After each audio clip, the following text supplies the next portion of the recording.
कहने में तो कोई सरकार लायक नहीं है। एक मिनट हट जाइए। बेरोजगारी के मुद्दे पर हमारे यहाँ के नौजवान, एक मिनट। अरे रुक भाई बोले दे तोर बेचले की नशा बात तोर असली काम नहीं को अबे। लेते हैं देवरिया का क्या माहौल है?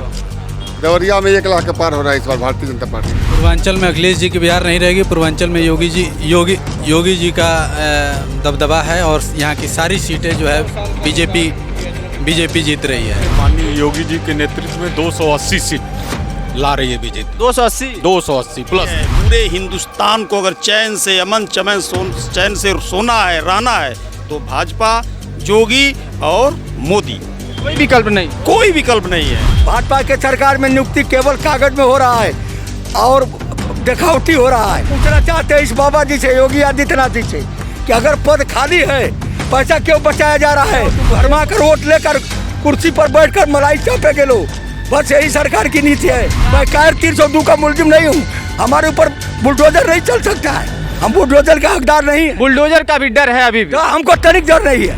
2017 में उन्होंने कहा कि हम करेंगे 5 साल बिता ले गए। अखिलेश यादव ने लालीपाप दिया, कहे कि हम करेंगे कोई नहीं किया। जो रोटी नहीं रहेगा हमारा बोली निकलेगा, आपकी बोली निकलेगी।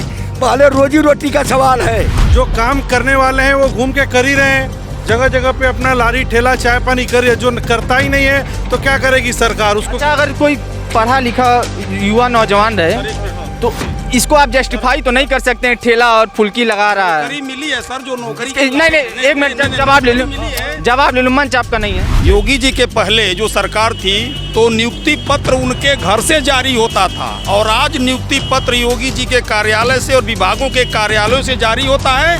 कोई बेरोजगारी नहीं है। नमस्कार, आप उत्कर्ष पत्रिका देख रहे हैं और मैं हूं आपके साथ वैभव सिंह।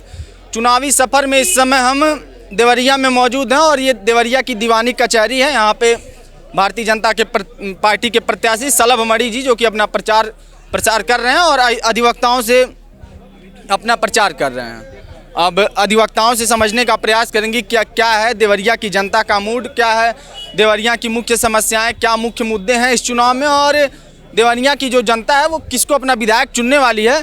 साथ ही प्रदेश की राजनीति पर भी बात करेंगे। क्या नाम है सर? रवि प्रकाश सिंह एडवोकेट। रवि प्रकाश सिंह जी, सबसे पहले देवरिया की बात कर लेते हैं। देवरिया का क्या माहौल है? देवरिया में 1 लाख के पार हो रहा है इस बार भारतीय जनता पार्टी। भारतीय जनता कोई टक्कर नहीं दे रहा? कोई टक्कर नहीं है। क्या सलभ मणि जी के आने से क्या कुछ उम्मीदें हैं? आप लोगों से थोड़ी देर पहले उन्होंने अपना प्रचार जनसंपर्क किया है, तो क्या उन्होंने आश्वासन दिया, क्या काम करेंगे? उनके आश्वासन से कोई मतलब नहीं है। मतलब है कि प्रत्याशी सलभ मणि नाम ही काफ़ी है, और भारतीय जनता पार्टी ने उनको भेजा है देवरिया में, तो निश्चित ही उनके नाम पर 1 लाख से अधिक वोट मिलेगा। 1 लाख से अधिक? हाँ, 1 लाख से अधिक वोट मिल रहा है। ऊपर मिल रहा है। क्या नाम है आपका? हमारे जयशंकर मरेचिया भुजा भाट वाला, देवरिया जिला। अच्छा, खोंचा वाला है हम, दीवानी कचौरी से बोल रहे हैं। खोंचा वाले हैं। खोंचा काम वाम चल रहा है, दुकानदारी चलती है अच्छे से? नहीं चलता है, गरीब। बीजेपी सरकार से खुश हैं? बीजेपी सरकार से बहुत खुश हैं। क्या क्या लाभ मिल रहा है सरकार का? 2.5 लाख रुपया पास हुआ है भारतीय जनता पार्टी से आवास के लिए। आवास के लिए। दूसरा नंबर मान लीजिए गरीबों के लिए जो दवा के लिए हुआ है, उसके लिए बहुत शासन बहुत कड़ा हुआ है। देवरिया विकास किए हैं कि नहीं? विकास बहुत हुआ है। क्या नाम है सर? एडवोकेट उदय भान सिंह कुशवाहा। एडवोकेट उदय भान सिंह कुशवाहा, नाम तो जो है बड़ा अच्छा है आपका। क्या कुछ मुद्दे हैं देवरिया के, और प्रदेश की राजनीति की भी बात करेंगे। क्या लग रहा है 2022 में कौन आ रहा है? 2022 में बीजेपी की सरकार बनेगी। देवरिया की 7 विधानसभा सीटों से बीजेपी जीत के जा रही है। 7 जीत रही है? जीत रही है 7। देवरिया की बात करें तो जिला एक ऐसा है कि इसमें बड़े चेहरे काफ़ी दिख रहे हैं। एक तरफ सलभ मणि है, एक दूसरी विधानसभा रुद्रपुर में जाएंगे तो रामभुआल निषाद जी मिलेंगे, सूर्यप्रताप शाही जी आपको मिल जाएंगे, ब्रह्मा शंकर त्रिपाठी, जो 3 4 5 ऐसे नाम हैं जो प्रदेश की राजनीति में अपना दबदबा रखते हैं। कोई नहीं टिक रहा है क्या? नहीं, कोई नहीं टिकेगा। सारी सीटों पे आप लोग सीटों पर बीजेपी जीत रही है 7 सीटों पर। सपा तो दावा कर रही है कि जैसे ये कहती है सपा कि पश्चिम में जो है वोटिंग हुआ है उसमें 100+ सपा को सीटें मिल रही हैं, उसी तरह पूर्वांचल में भी अखिलेश जी की बयार हो जाएगी। पूर्वांचल में अखिलेश जी की बिहार नहीं रहेगी। पूर्वांचल में योगी जी का दबदबा है और यहाँ की सारी सीटें जो है बीजेपी जीत रही है। योगी जी का दबदबा है। यहाँ के जो प्रत्याशी हैं योगी जी के बड़े करीबी हैं, उनके मीडिया सलाहकार हैं सलभ जी। उनसे क्या उम्मीद है? उन्होंने क्या कुछ वादा आप लोगों से किया? आप लोग के हितों के लिए क्या काम करेंगे अगर जीत जाएंगे? जीत के जाएंगे तो वादा नहीं, वो काम करेंगे, विकास करेंगे। सदन में अगर उनको अवसर मिलेगा तो यहाँ काम दिखेगा धरातल पर। अरे नेताजी लोग का तो सब प्रमुख काम होता है वादा करना, विकास तो खैर होता रहता है, लेकिन वादा सबसे बड़ी चीज होती है, वादा कर देते। अभी तक जिस पद पर थे यहाँ जो भी लोगों की आवश्यकता थी उनके अनुरूप जो भी लोगों का सहायता था वो समय समय से किए हैं, और जीत के जाएंगे तो आगे भी बहुत ज़्यादा काम करेंगे। हाँ बोलिए सर। जी सर, जी जो योगी जी बोले हैं हमको बहुत पूर्ण विश्वास है कि हमारे योगी जी पूरा काम भारत के करेंगे। देवरिया का हमारा बम्बई दिल्ली बनाएंगे। देवरिया को बम्बई दिल्ली में ये कह रहे हैं, युवा साथी हैं, कह रहे हैं देवरिया को बम्बई दिल्ली बना देंगे। उम्मीद है? इसी उम्मीद में तो जनता साथ में खड़ी है और 2014 से लगातार जनता सपोर्ट भी कर रही है। ये उम्मीद ही उनके विश्वास का कारण है। और देवरिया में 7 सीट नहीं लेकिन 5 सीट कन्फर्म जीत रही है भाजपा। 2 सीट कौन है जो कोई और पार्टी जीत रही है? हम लोगों के देखने में कौन सी सीट? कौन सीट पे? रुद्रपुर और रामपुर कारखाना में लड़ाई है। बाकी 5 पत्थरदेवा में भी नहीं लड़ाई है, ब्रह्मा शंकर जी लड़ाई नहीं। ब्रह्मा शंकर त्रिपाठी यहाँ से लड़ के हार के जा चुके हैं। अरे तो कहा जाता है कि उपचुनाव जो होता है वो सत्ता का होता है। उपचुनाव में हारे थे, 20,000 वोटों से हारे थे, तो क्या पता कि जो है आपकी बात टक्कर दे। फिर नहीं फिर रजनीकांत मणि त्रिपाठी ऐसा है कि अगर वो बसपा से जो सपा के ही बागी नहीं लड़े होते तो हो सकता है कुछ फाइट देते। फिलहाल तो सपा के ही बागी बसपा से लड़ रहे हैं, तो उनका आधार वोट बैंक खिसक चुका है, इसलिए वो लड़ाई में फिलहाल नहीं है।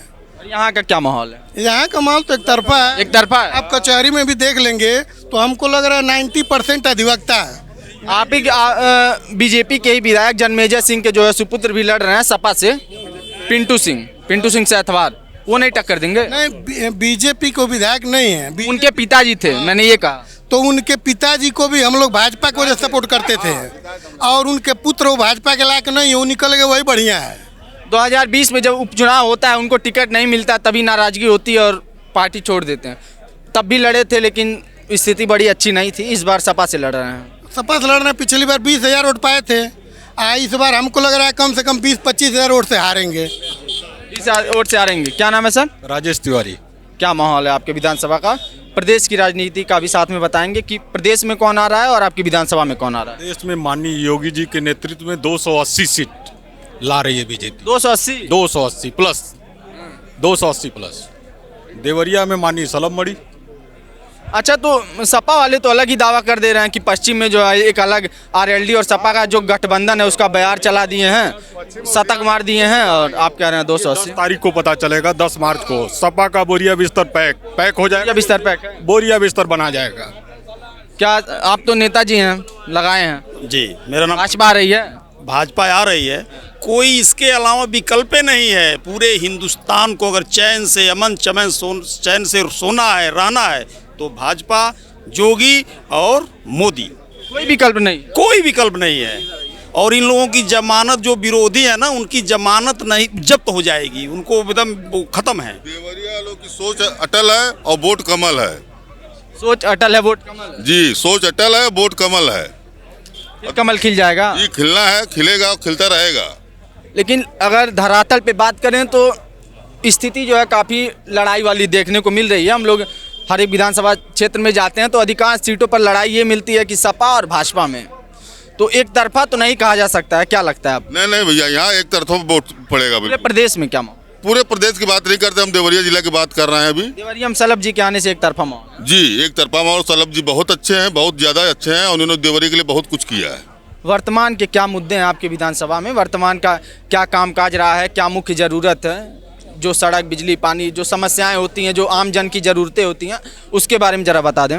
देखिए, आम जन की बिजली है, पानी है, सड़क है, इस सब की समस्या के लिए जो है सलभ जी पहले ही से ही तत्पर यहाँ पे खड़े हुए हैं और हमेशा इस चीज़ के लिए मदद करते रहते हैं। विधायक नहीं थे तब भी ध्यान? जी, विधायक नहीं थे यहाँ पे, तब भी यहाँ पे मदद करते रहे हैं और हमेशा हम लोग सलभ जी के साथ हैं। कोई समस्या नहीं है आपके हिसाब से यहाँ क्षेत्र में? जी नहीं, सलभ जी बहुत प्रचंड बहुमत से जीत रहे हैं। हमारा ये कहना है कि हमारे देखने में तो कोई सरकार लायक नहीं है। एक मिनट हट जाइए। बेरोजगारी के मुद्दे पर हमारे यहाँ के नौजवान, एक मिनट, अरे रुक भाई, बोले दे तोर बेचले की नशा बात, तोर असली काम नहीं कहबे। हम लोग राज्य कृषि उत्पादन मंडी परिषद में छटनी हुए हैं। और 22-23 साल हो गए, बुढ़ापा आ गया, दाढ़ी बार पक गई। कर्मचारी रोड पर घूम रहे हैं, चाय के मोहताज हैं। महामाया शासन काल में बैकलाग पूरा हुआ। भाजपा के सरकार में नियुक्ति केवल कागज में हो रहा है और दिखावटी हो रहा है, और ये लोग नियुक्ति नहीं करते हैं। नाटक ड्रामा दोहरा शिक्षा विभाग में हुआ, थोड़ा बहुत विभागों में नियुक्ति नहीं कर रहे हैं। नियुक्ति नहीं हो रही है, सारे पद खाली हैं उत्तर प्रदेश में। हम पूछना चाहते हैं इस बाबा जी से, योगी आदित्यनाथ जी से, कि अगर पद खाली है, पैसा क्यों बचाया जा रहा है? ये पैसा एमएलए एमपी पर खर्च हो रहा है और मोबाइल पर खर्च हो रहा है, एमएलए एमपी के नाश्ता पानी में खर्च हो रहा है। आम जनता नागरिक रोड पर घूम रहे हैं, चाय के मोहताज हैं। कोई सरकार लायक नहीं है। भाजपा सपा अब मैं तो भरमा कर वोट लेकर कुर्सी पर बैठकर मलाई चापे के लो, बस यही सरकार की नीति है। क्या आपका क्या नाम है? हमारा नाम मिथिलेश पांडे है। मैं बोलने वाला डरपोक, मैं कायर 302 का मुलजिम नहीं हूँ। हमारे ऊपर बुलडोजर नहीं चल सकता है, हम बुलडोजर का हकदार नहीं है। बुलडोजर का भी डर है अभी भी? तो हमको तनिक डर नहीं है। अच्छा, लेकिन अच्छा एक मिनट, एक सेकंड, यहाँ पे सब समर्थक अधिकांश भारतीय जनता पार्टी के तक हम लोग लड़े हैं, कोई न्याय नहीं मिल रहा है। किस विभाग का ये है? कृषि उत्पादन मंडी परिषद का मामला है। 1000 आदमी 200 मर गए, 1000 जीवित हैं। एक कर्मचारी कहाँ जाएंगे? आप ही ना, माई सरकार की तरफ से कोई मदद नहीं मिला? कोई मदद नहीं। बाबा के पास फाइल गई थी 2017 में, उन्होंने कहा कि हम करेंगे 5 साल बिता ले गए। उसके बाद से महामाया ने बैकलाग पूरा किया। सपा ने, अखिलेश यादव ने लालीपाप दिया, कहे कि हम करेंगे। कोई नहीं किया। ये मंडी परिषद का मामला है, कौन सरकार को हम लोग दें? ये आम जनता पब्लिक अषाढ़ जैसे लोग आए, ऊपर आए हैं मेघा जैसे, हम 10 रोज जोड़ रहे हैं। आज ये लोग एक सेकंड मैं आपको रोकना चाहूंगा, मैं आपको रोक रहा हूँ। यहाँ मैंने लोगों से बात की, वो सब तो कह रहे हैं कि विकास का बड़ा काम हुआ, कोई समस्या ही नहीं है। आप इतनी समस्या, पेट में रोटी नहीं रहेगा, हमारा बोली निकलेगा, आपकी बोली निकलेगी। पहले रोजी रोटी का सवाल है। हमारे यहाँ के नागरिक बीटेक एमटेक सब पढ़ लिखा, डॉक्टरी इंजीनियर। नेताजी जवाब ले लेना, ये देखिए आरोप। भाई साहब, हम नेताजी नहीं हैं और हम भैया के प्रचार में आए हुए हैं। और कोई भी सरकार हो तो 130 करोड़ लोगों को कोई भी नौकरी सर्विस नहीं दे सकती है, ठीक है? जो काम करने वाले हैं वो घूम के कर ही रहे हैं, जगह जगह पे अपना लारी ठेला चाय पानी कर रही है। जो करता ही नहीं है तो क्या करेगी सरकार उसको? अच्छा, अगर कोई पढ़ा लिखा युवा नौजवान रहे तो इसको आप जस्टिफाई तो नहीं कर सकते हैं, ठेला और फुल्की लगा रहा है। नौकरी मिली है सर, जो नौकरी नहीं, एक मिनट जवाब ले लूँ, मंच आपका नहीं है। जी हाँ, जो नौकरी के लायक है सरकार उसको नौकरी दे ही रही है। जो खाली उसी के भरोसे बैठा है और जानबूझ के अब बेरोजगारी में बैठ के और बोल रहे कि सरकार हमको दो। ये बुजुर्ग हैं, झूठ में आरोप नहीं लगाएंगे, समझिएगा मेरी बात।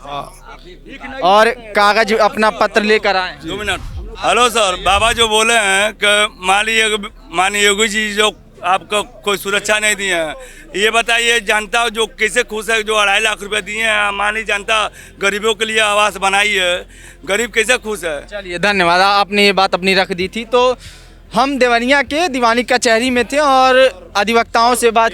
जी बोल दीजिए। देखिए, बेरोजगारी नहीं है। योगी जी के पहले जो सरकार थी तो नियुक्ति पत्र उनके घर से जारी होता था, और आज नियुक्ति पत्र योगी जी के कार्यालय से और विभागों के कार्यालयों से जारी होता है। कोई बेरोजगारी नहीं है। जो धन्यवाद। चलिए धन्यवाद। तो हम देवरिया में मौजूद थे और यहाँ के स्थानीय लोगों से, स्थानीय कुछ अधिवक्तागण थे, इनसे हमने बात की। इन्होंने अपने मुद्दे बताए। एक बुजुर्ग चाचा जी थे, उन्होंने नाराजगी भी जताई, सरकार के ऊपर आरोप भी लगाए और कहा कि रोजगार की कोई व्यवस्था नहीं है और धांधली लगातार चल रही है। साथ ही कुछ समर्थक थे, कुछ अन्य लोग थे, उन्होंने सरकार की उपलब्धियां भी गिनाई और कहा कि सरकार काम कर रही है। जो लायक हैं, जो शिक्षित हैं, उनको रोजगार भी मिल रहा है और काम भी मिल रहा है। अब देखना ये महत्वपूर्ण हो जाएगा कि आगामी जो चुनाव आने वाला 10 मार्च को नतीजे आएंगे, उसमें देवरिया विधानसभा से और पूरे प्रदेश से क्या स्थिति होने वाली है। क्या एक बार फिर भाजपा जो है दोबारा सत्ता में आएगी या फिर बदलाव होगा? ऐसी तमाम छोटी बड़ी खबरों के लिए बने रहे हमारे साथ और देखते रहें उत्कर्ष पत्रिका। धन्यवाद।